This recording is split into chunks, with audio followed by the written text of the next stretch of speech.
আজকে আমাদের নিউ সেশনে। দেখো আজকে যে ম্যাথটা নিয়ে আসছি সেই ম্যাথটা হলো আমাদের এসএসসি জিডিতে আসাম ম্যাথ। আর আজকের পুরা যে সেশনটাই চলবে এসএসসি জিডির উপরেই চলবে। দেখো কি বলেছে, নিম্নের কোন স্কিমটি সর্বোচ্চ ছাড় প্রদান করে? এসএসসি জিডি 2025 আসা প্রশ্ন। দেখো 10% এবং 3% ক্রমিক দুটি ছাড়। আবার কি বলেছে দেখো, প্রতিটি 10% এর ক্রমিক দুটি ছাড় বলেছে। আবার 7% এবং 10% এর ক্রমিক দুটি ছাড় বলেছে। তারপর দেখো 5% এবং 10% এর ক্রমিক দুটি ছাড়।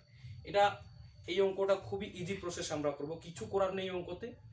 ডাইরেক্ট যে ছাড়গুলো দেওয়া আছে ক্রমিক ছাড় সেগুলোকে গুণ করে দিব। দেখি কি হয়, 3 10 কত হয়, 30 হয়। এইখানে আসলে আমাদের 30। আর এখানে কত হয় দেখো, 10 10, এখানে দুটা বলেছে, প্রতিটি বলেছে আর দুটা ছাড় বলেছে, মানে 10কে 10 দিয়ে 10 10 দুইবার ছাড় দিয়েছে, তাহলে 10 10 কত হয়, 100। এবার দেখো এখানে 7 10 70, আর এখানে দেখো 5 10 50। তাহলে সবচেয়ে যে বড় হবে ওটাই আমাদের মানে সর্বাধিক ছাড়। তাহলে সব থেকে বড় কোনটা হচ্ছে দেখো, 10 10 100, এখানে 30, এইখানে 100, এইখানে 70, এইখানে হয়েছে আমাদের 50। তাহলে সব থেকে বড় হয়েছে 10 10 100। তাহলে আমাদের অ্যান্সার এটাই।